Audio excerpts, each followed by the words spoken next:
Hello, friends. How are you all? I am Nupur. I am just going to read a story today, a short story The Lady or the Tiger. This is written by Frank Stockton. Frank Richard Stockton, he was an American writer and he was a humorist. And he's best known today for a series of innovative children's fairy tales that were widely popular during the first decades of the 19th century. So I hope you like the story.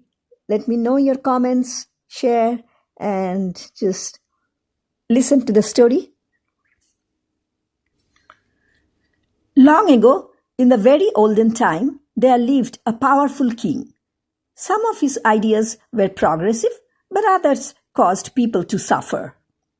One of the king's ideas was a public arena as an agent of poetic justice.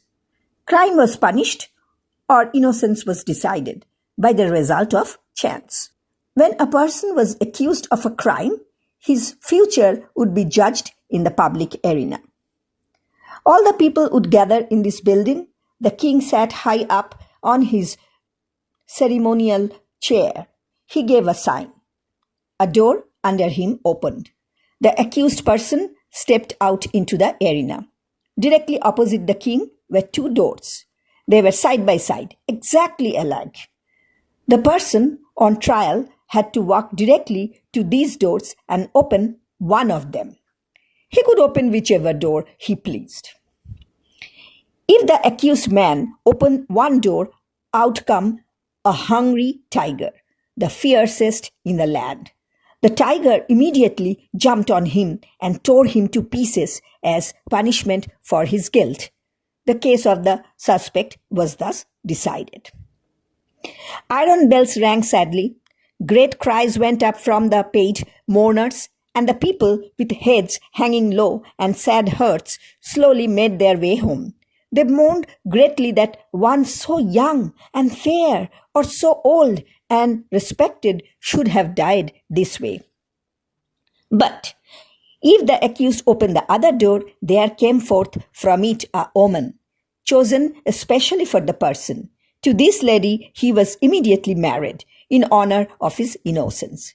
It was not a problem that he might already have a wife and family, or that he might have chosen to marry another woman. The king permitted nothing to interfere with his great method of punishment and reward. Another door opened under the king, and a clergyman, singers, dancers, and musicians joined the man and the lady. The marriage ceremony was quickly completed. Then the bells made cheerful noises. The people shouted happily, and the innocent man led the new wife to his home, following children who threw flowers on their path. This was the king's method of carrying out justice. Its fairness appeared perfect. The accused person could not know which door was hiding the lady. He opened either as he pleased, without knowing whether in the next minute he was to be killed or married. Sometimes the fierce animal came out of one door, sometimes it came out of the other. This method was a popular one. When the people gathered together on one of the great trial days, they never knew whether they would see a bloody killing or a happy ending. So everyone was always interested, and the thinking part of the community would bring no charge of unfairness against this plan. Did not the accused person have the whole matter in his own hands? The king had a beautiful daughter who was like him in many ways.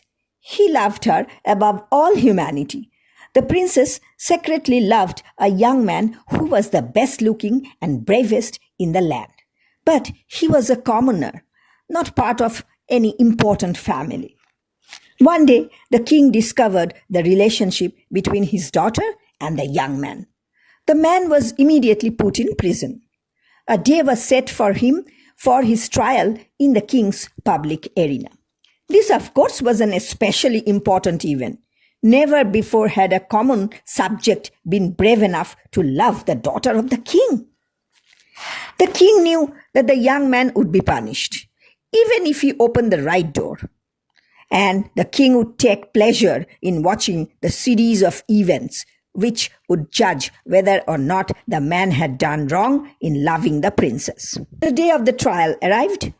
From far and near the people gathered in the arena and outside its walls.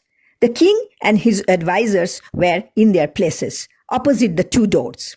All was ready. The sign was given, the door under the king opened, and the lover of the princess entered the arena. Tall, beautiful, and fair, his appearance was met with a sound of approval and tension. Half the people had not known so perfect a young man lived among them. No wonder the princess loved him. What a terrible thing for him to be here. As the young man entered the public arena, he turned to bend to the king. But he did not at all think of the great ruler. The young man's eyes instead were fixed on the princess, who sat to the right of her father. From the day it was decided that the sentence of her lover should be decided in the arena, she had thought of nothing but this event. The princess had more power, influence, and force of character than anyone who had ever before been interested in such a case. She had done what no other person had done. She had possessed herself of the secret of the doors. She knew behind which door stood the tiger, and behind which waited the lady. Gold and the power of a woman's will had brought the secret to the princess. She also knew who the lady was. The lady was one of the loveliest in the kingdom. Now and then the princess had seen her looking at and talking to the young man. The princess hated the woman behind that silent door. She hated her with all the intensity of the blood passed to her through long lines of cruel ancestors. Her lover turned to look at the princess. His eye met hers as she sat there, paler and whiter than anyone in the large ocean of tense faces around her. He saw that she knew behind which door waited the tiger and behind which stood the lady. He had expected her to know it. The only hope for the young man was based on the success of the princess in discovering this mystery. When he looked at her, he saw that she had been successful, as he knew she would succeed. Then his quick and tense look asked the question, which? It was as clear to her as if he shouted it from where he stood. There was not time to be lost. The princess raised her hand and made a short, quick movement toward the right. No one but her lover saw it. Every eye but his was fixed on the man in the arena. He turned, and with a firm and quick step, he walked across the empty space. Every heart stopped beating. Every breath was held. Every eye was fixed upon that man. He went to the door on the right and opened it. Now, the point of the story is this. Did the tiger come out of that door, or did the lady? The more we think about this question, the harder it is to answer. It involves a study of the human heart. Think of it not as if the decision of the question depended upon yourself, but as if it depended upon that hot-blooded princess, her soul at a white hill under the fires of sadness and jealousy. She had lost him, but who should have him? How often in her waking hours and in her dreams had she started in wild terror and covered her face with her hands.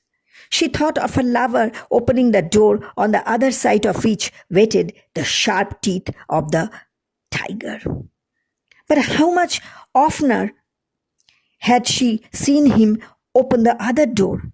How had she ground her teeth and torn her hair when she had seen his happy face as he opened the door of the lady? How her soul had burnt in pain when she had seen him run to meet that woman with her look of victory? When she had seen the two of them get married? And when she had seen them walk away together upon their path of flowers, followed by the happy shouts of the crowd, in which her one sad cry was lost? Would it not be better for him to die quickly and go to wait for her in that blessed place of the future? And yet that tiger, those cries, that blood. Her decision had been shown quickly, but it had been made after days and nights of thought. She had known she would be asked, and she had decided what she would answer, and she had moved her hand to the right. And it is not for me to set myself up as the one person able to answer it. And so I leave it with all of you. Which came out of the open door, the lady or the tiger?